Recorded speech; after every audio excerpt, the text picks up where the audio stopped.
Well, this is very, very exciting. This is what you guys have been waiting for. We have three gentlemen about to join us, and I want you to give them a big, big welcome, okay? Ladies and gentlemen, here come Chris Evans, Anthony Mackie, and Sebastian Stan.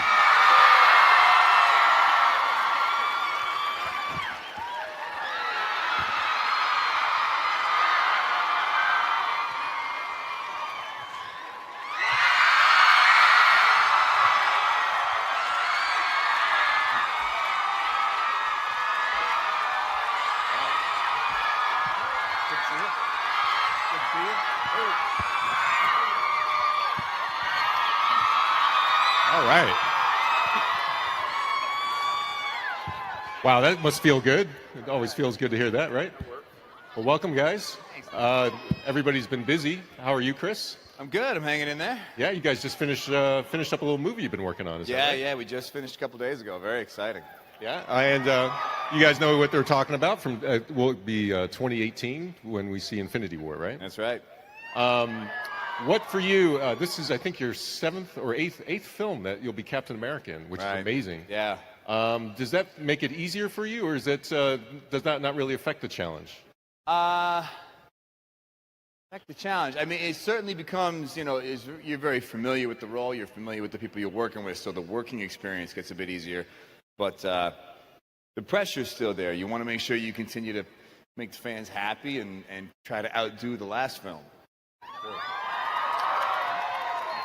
And it's great, from the comics, obviously, Winter Soldier started in Captain America, the Falcon started in Captain America comics, so it's great to have these guys as part of the mythology, and they're very, very close to the heart of the character, too. The friendships that you have and rivalry at one point sort of define your character in a lot of ways, don't you think? Yeah, absolutely. For you guys, what's that like, Sebastian, for you, with the character, I mean, you're the one of all these guys who got to be a villain first on screen. Talk a little bit about bringing that character to life and where it's at.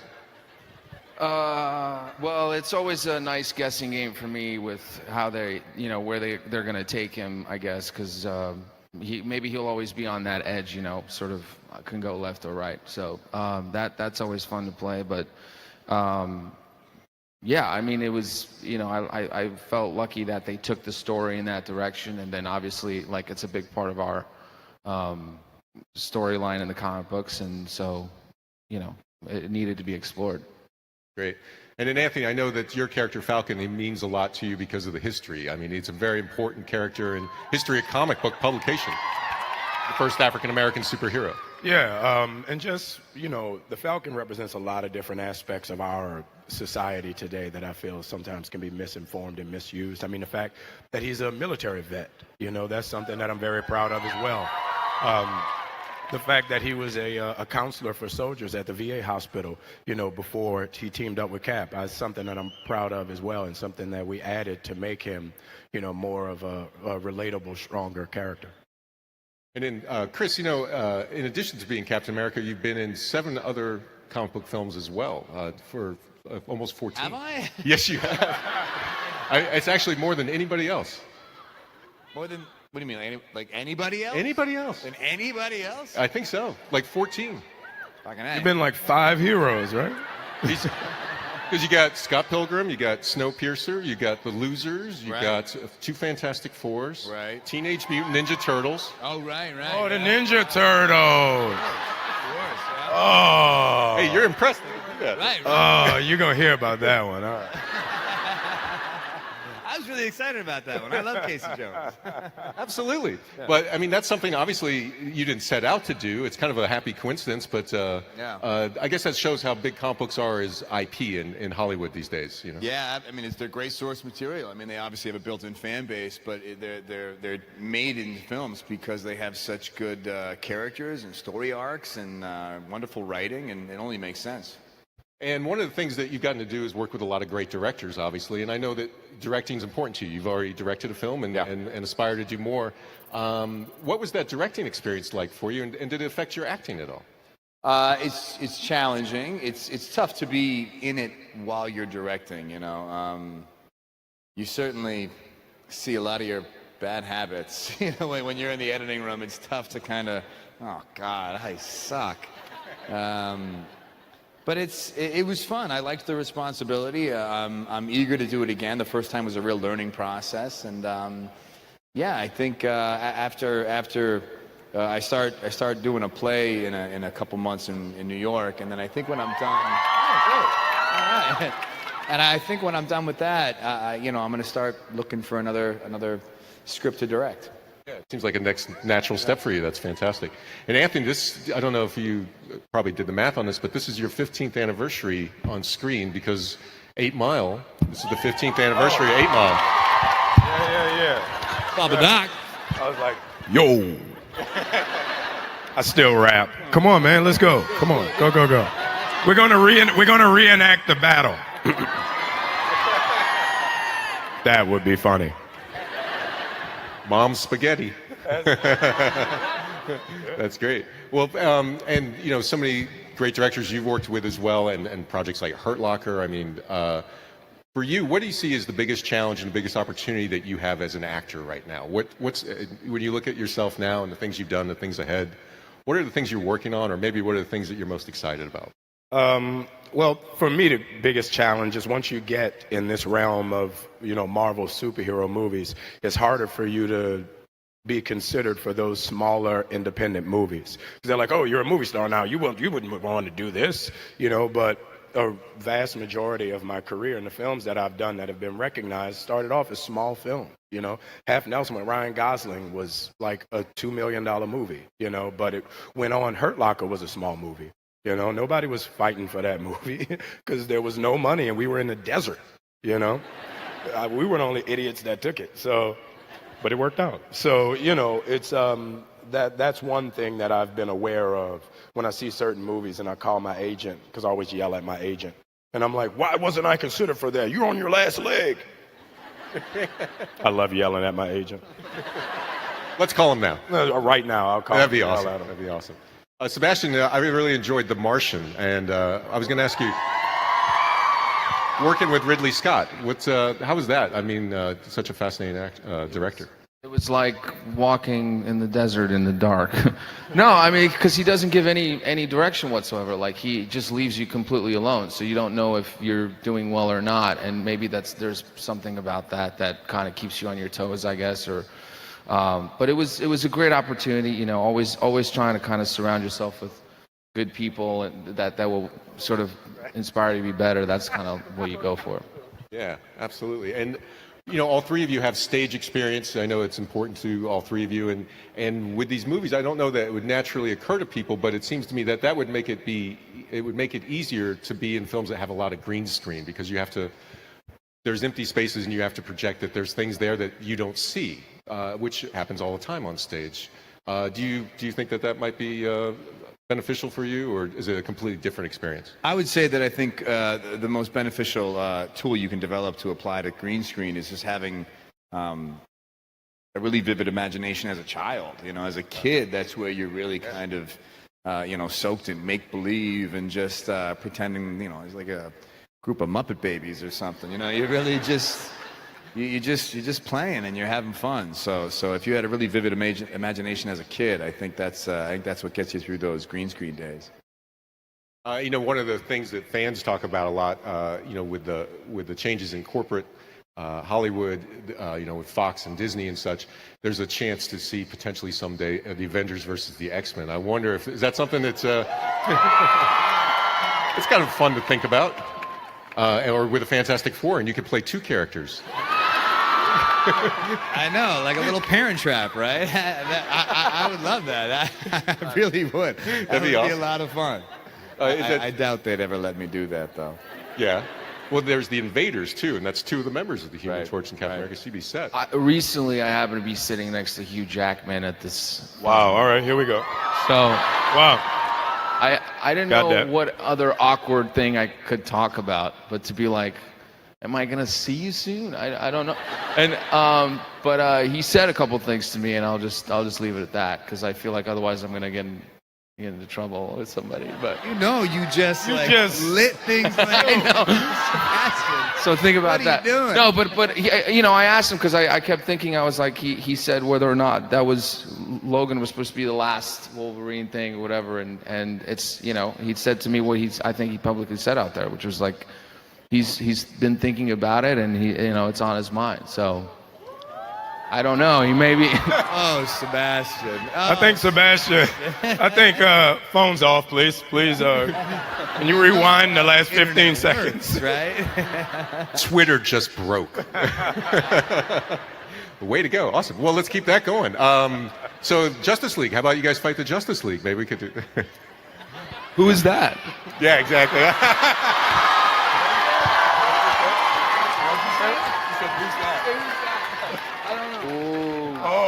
Rewind the last 35 seconds. Record over that. This just in. Sebastian Stan says X-Men versus Avengers and Justice League. What is that? Okay. Awesome. You mentioned the camaraderie on the set and working with the same people over a period of time. I got to be on a couple of the sets with you guys over the years, and it seems like everyone really genuinely enjoys each other's company. For you, is there a friendship for any of you, a friendship or a connection or a mentor that you found through the Marvel movies that you would point to as being especially important to you? Sure. I mean, I guess it's kind of it's real low-hanging fruit to say Downey. I mean, he's been he's such a wonderful guy and so talented and so experienced and so supportive, and he's always been in my corner. I've always felt supported by him, and he really brings everybody in to the group and makes sure everyone feels welcome, and especially on this last one. I always try to, no matter what it feels like for me, I try to imagine what it feels like for him, because he really did start this, and he really is so irreplaceable. Nobody can ever be Iron Man. That's not nobody. It's not a role like a Superman or a Batman that can kind of find different incarnations. No one can touch it. No one can. And I wonder what that feels like, to kind of come to the end of the road, and I think he must be going through a whole cocktail of emotions, because he really, on this last film, has gone so far out of his way to really bring, you guys know, when Downey's on set during lunch breaks, he makes sure everyone goes. It's called the Downey lunch. Downey has his own separate. He has a separate caterer. It's a really nice spread. It's quite lovely. Really nice. Really nice. It's really nice. Dude cooked a whole goat. It's really beautiful. Just a goat. But like, he'll bring I was everyone cooking. over, and I can only imagine what it might feel like to be someone who's coming into the Avengers world for the first time, or playing one of the supporting roles in another franchise, and maybe feeling a little intimidated, because I feel intimidated still sometimes, and he just really just opens his arms, and God, it sounds so cheesy, but he makes it a family, and none of this would happen without him, and so the easy answer for me is Downey. And tweet. Send. What about you guys? Anybody that you would point to, or maybe experience? I don't know. I love, for me at least, I love coming back, because now over the years, like, it's seemingly like we always pick up where we left off. A year goes by, maybe we don't all see each other, but it never seems out of step, with everyone, and you just don't get that on every movie set, I guess. I would say these two guys, and not because they're here, because they know I would tell them if I hated them. But I pretty much primarily talk to you two more than, and we talk, if not daily, every other day, like friends. Because a lot of times you do movies, that's when your best buds, the movie wraps, and they change their number. It's like, yo, you're not gonna text me that new number, dog? I don't get, fake friends, all right. So, these are the two cats. If they call me and tell me they need bail money, I got them. Hey, that's legit. That's legit. Think about it. Most of your friends won't bail you out. It's true, isn't it? It really is true. For you, Captain America is one of those characters that he's more than a superhero because he just what's encompassed in his values and his history and the heritage of the character all the way back to 1941. Is that a wind at your back, or is that even more pressure for you? Like, is it easy for you to connect with that, or does it feel like a little overwhelming? No, it's wonderful. I mean, it's so nice. Sometimes, I mean, I've played not so savory characters in the past, and it's you got to be in a really nasty headspace, and you can't help but take some of that home with you, and it can feel like a little bit of a storm cloud. But playing Cap is just it's such a nice energy to try and encompass every day, and you can't help but try and compare it to your own life and find kind of analogous circumstances where you can live up to the person you try to portray each day. It's a blessing. I love it. Fantastic. So you walk around every day thinking you're Captain America. Everybody heard that, right? All right. He doesn't walk, he runs. He runs, yeah. Like you go to the grocery store and you're like, isn't this not a fresh enough produce? I'm Captain America. I would say I walk around kind of comparing myself. Like, what would Cap buy? Don't get the ice cream, get the broccoli. That's awesome. Apple pie. Sebastian, do you have, since your character is a little more fearsome and intimidating on screen, do you ever have youngsters come up to you and aren't quite sure what to make of it? No one ever takes me as a villain, so I don't really, I have to like try and change that. But no, it's always very humbling. I don't know. I mean, some people ask me about Anthony, which is always, something I kind of have a face for, but yeah, it's great. I don't know. It's fantastic. And then, so no one's throwing shields at you, like when you're walking down the street? Because we could arrange that. There's a lot of shields here. I'm sure, yeah. Not yet. So let's do that later. And I suppose there's not much we can say about Infinity War, right? I mean, because it's a war of infinite proportion. That's not the running time, though. That's it. What, you started to say something? Oh, no, I was going to defend Sebastian. I was going to say he wasn't a villain. He's a victim, really. Exactly. Really? It's not his fault. He's brainwashed. I have a soft spot. And Infinity War, like obviously the Guardians of the Galaxy. Let's just get back to the subject. Go back to what we're talking about.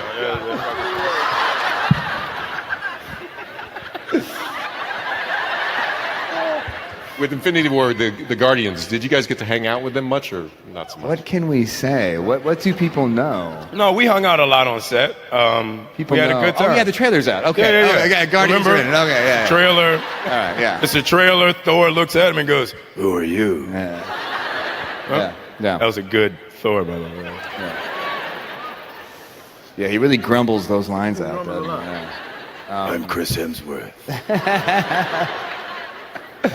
Love that guy. Yeah.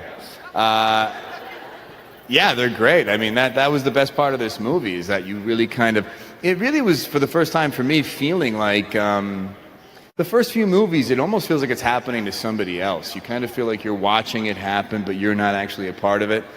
And this was kind of the first movie where you actually felt like you had a seat at the table and you belonged, and it was so nice to have all these other franchises that you've watched and admired come to a set where you're like, oh man, I belong here, and all these great people are part of a movie that we're all doing together, and it was just wonderful, because all those franchises, I mean, let's be honest, Marvel doesn't miss. They haven't missed yet. Like they're batting 1,000. I don't know how they do that. No, they don't miss. And so to see all of these actors come together from all these other franchises that I've seen as fans, be exchanging dialogue with me, it was just it was overwhelming and really just so satisfying, because truly, there's not one bad apple. I know every movie says that we all get along so well, but they're just saying that because they probably hate each other. We truly all get along so well. There really isn't one bad apple. Now, there was one day we were on set and we were doing this scene that's in the trailer where we're all running into battle and Sebastian's hair's doing this and shit. And it does that, it does. And, you know, all of us are on set, and it's just like 40 superheroes. And I look to my right, and I see Tom Holland and...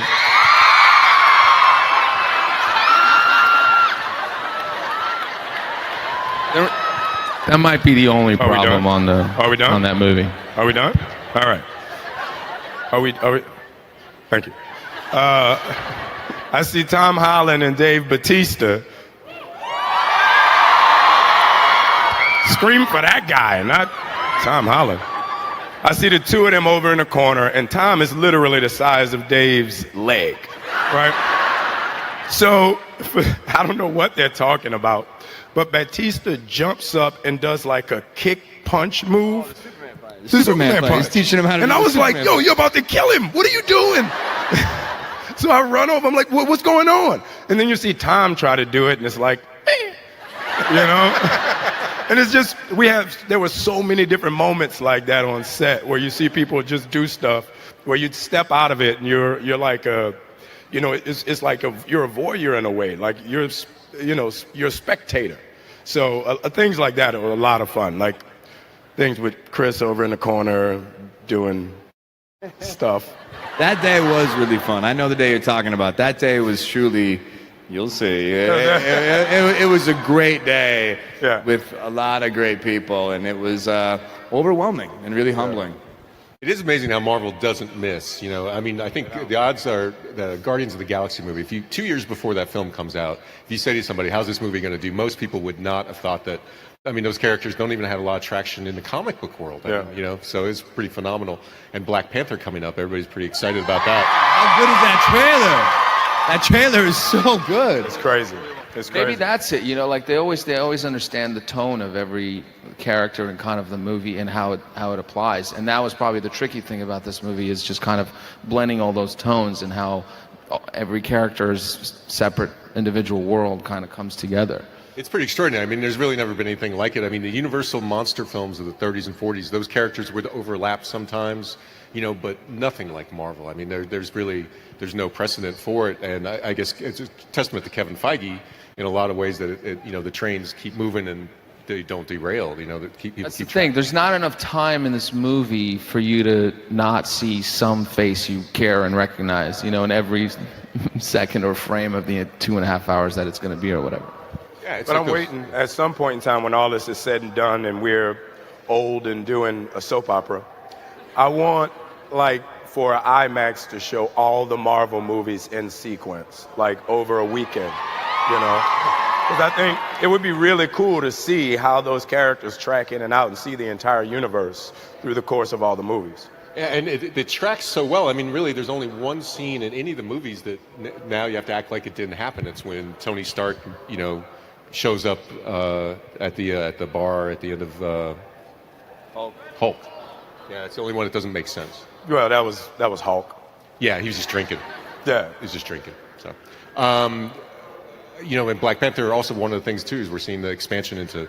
I mean, that soundtrack looks like it's going to be phenomenal. I mean, I'm not sure there's any Marvel movie with that ambitious of a soundtrack, which, you know, Guardians of the Galaxy, previous hits, but this is new stuff. So that's exciting. To get Kendrick Lamar to do your title cut, that's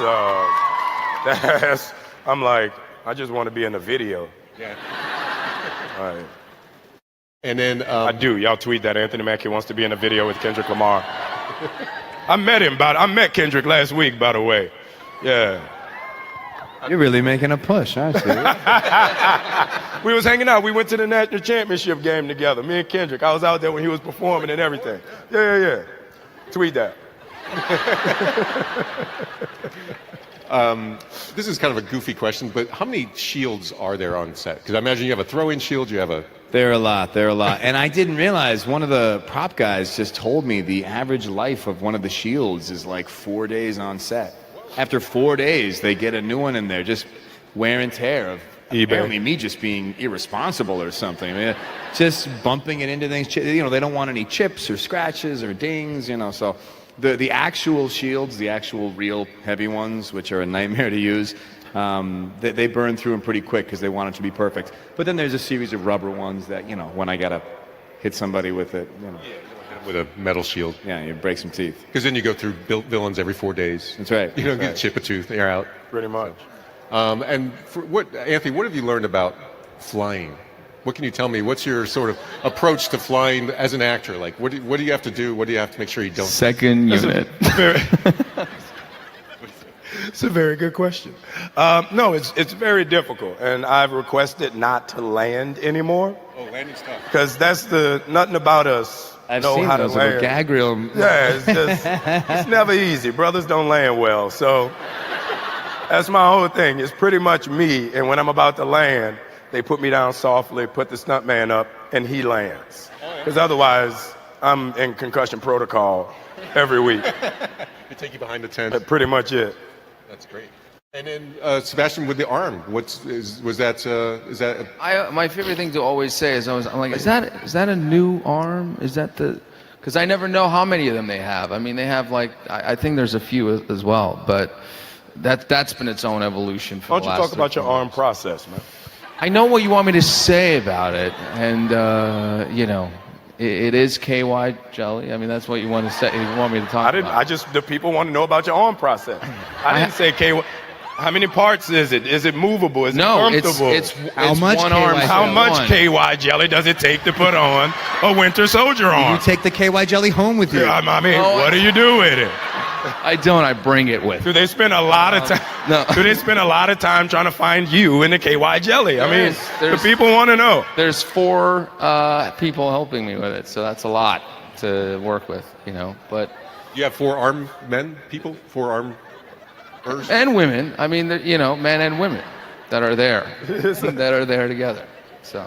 It's a KY casserole. That's what it is. That's his arm. Yeah. Wow. But it used to be like 2 different pieces, and then over the years they've figured out a way to kind of make it all into one, it's just the guys at Legacy are unbelievably talented with that. I don't know how they make it happen. You just feeling there's a warehouse somewhere just full of shields and arms. Just like all the refuse. And Iron Man armor and all that stuff. Yeah. Yeah, that's fantastic. Well, let me ask you guys also, you can't say too much about Infinity War, but you mentioned this one day that you thought was pretty cool with all the people there and everything like that. But is there one thing about maybe your characters, not plot-wise, more about where they're at, that you can give us a little just kind of flavor of? And you have a beard in the film, isn't it? Yeah, I had a beard. I got a beard. They gave me the beard. So happy about that. I think there's it's always tricky because I know there's a lot of purists who kind of want, Cap to look a certain way, and even the colors in the suits. I remember even with Winter Soldier, the suit being that stealth suit, the navy suit, which I loved. It brought your eyes out. Thanks, man. Yeah, it made them pop. Made them go back and watch that movie. They pop. Versus that first Avengers suit, which it was not one of my faves. No, but so to try and discuss whether or not we let the look deviate from the origin. Went through a few discussions, but it was really nice that they let that happen, and it lends itself to the arc and to what he's going through. I got to be careful. I don't want to give too much away. It's tricky. But yeah, it was nice. It was nice for that film to kind of have not just a different look, but a different headspace. Yeah, because he's going through a lot. Stuff's happened, I mean, I think the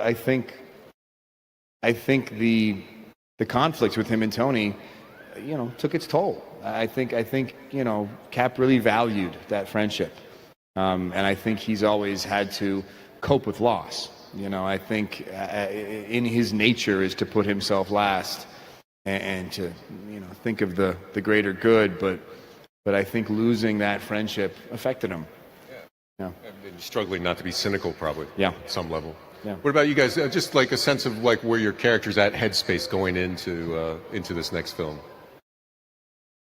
I mean, I think for me it's just more again about trying to win people's trust and find out who your allies are, going forward. I mean, that's still, where he's at. And I don't know about you. Where are you? I mean, I'm chilling.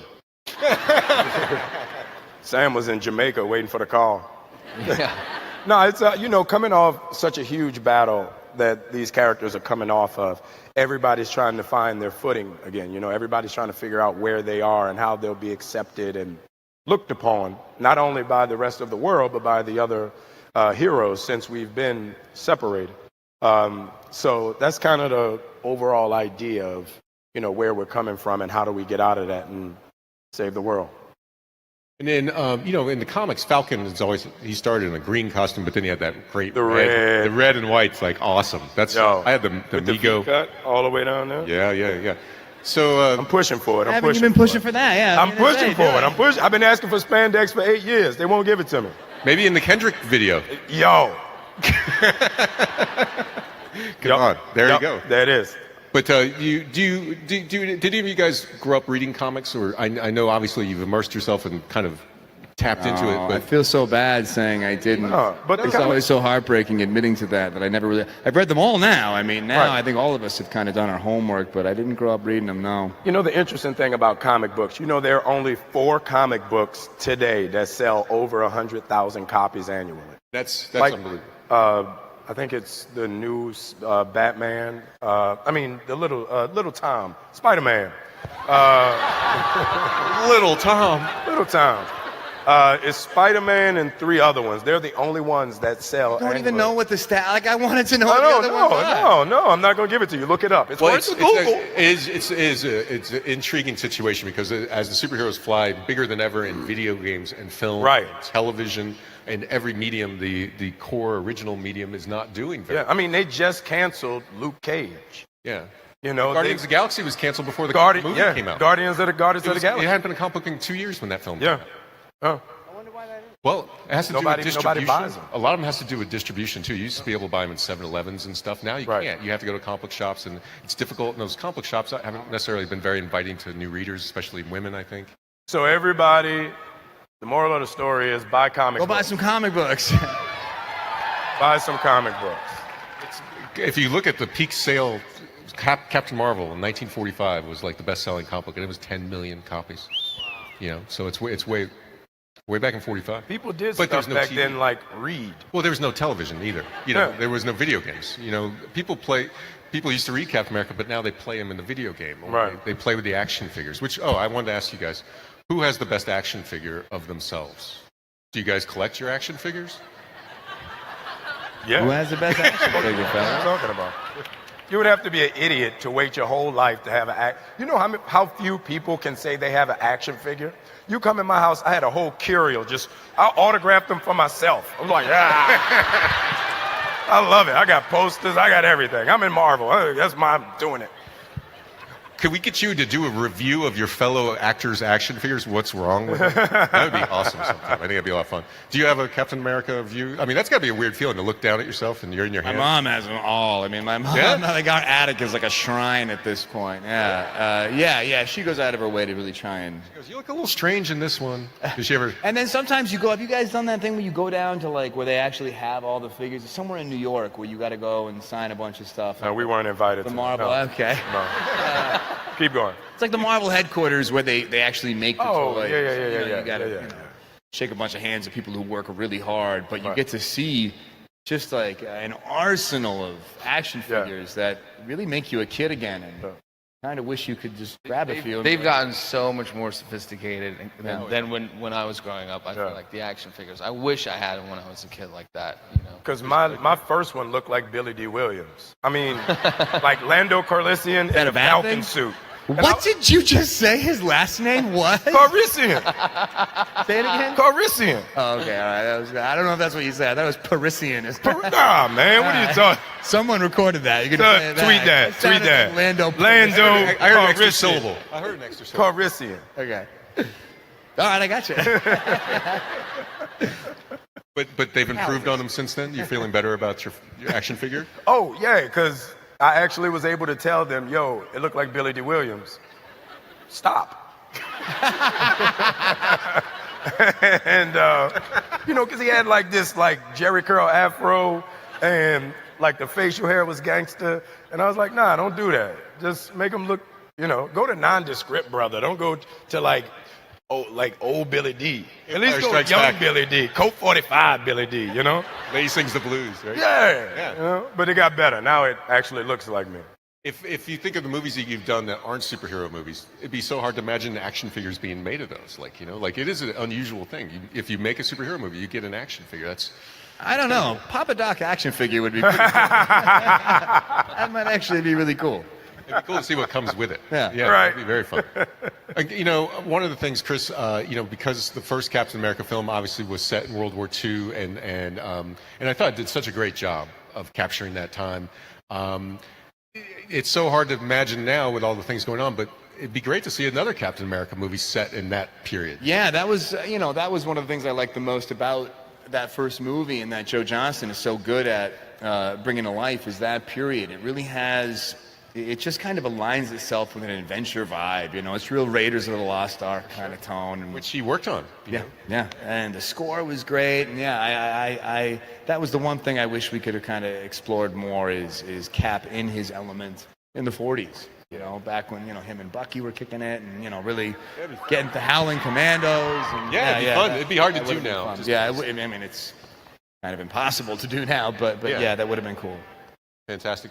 And I would think, if this isn't too goofy, that for you guys, it must be so exciting to walk around Comic-Con and see people wearing your costume, wearing a costume that you've made popular. Just like Halloween, I imagine, you know, it must be a very special day for you guys, because to see little ones wearing your colors. Nothing makes me happier than a fat Iron Man. Nothing. That is like, that's why I do this. Like, every time you go to San Diego and you see like a half put together fat Iron Man with like a 24-ounce beer, and he's like, "Rrr." Like, that's it right there. Well, that sounds like my typical weekend, so I don't know what you're talking about. Well, I would think to see a white Falcon or a black Captain America is a pretty special thing. Oh yeah, definitely. You know, like, I mean, because Definitely. that's when things really kind of connect, and you see like. Well, there's a lot of Winter Soldier ladies out there, so Lot that's of also that sometimes Wait, look what? better I can't hear than it up here. The than sound the Winter is Soldier. terrible. What did he say? He said there's a lot of female Winter Soldiers because men don't like to dress yeah, up. That's true. Yeah. Thor's family's here. Well, that must be pretty great. So, well, I'll tell you what, guys. You know, a lot of the people here today were super, super excited to see you, and a lot of them are wearing your colors, and a lot of them are going to be waiting in line to see your next movie. And I think that they want to say thank you and tell you what a treat. It's been so very nice talking to the three of you guys. Absolutely. Thank you. And Yeah. thank you guys. Thank you. for the Thank you, support. guys. Thank you for the support. Chris Evans, Anthony Mackie, Sebastian Stan. Gentlemen, thank you so very much. Thank you. Thanks, Ace Comic Con.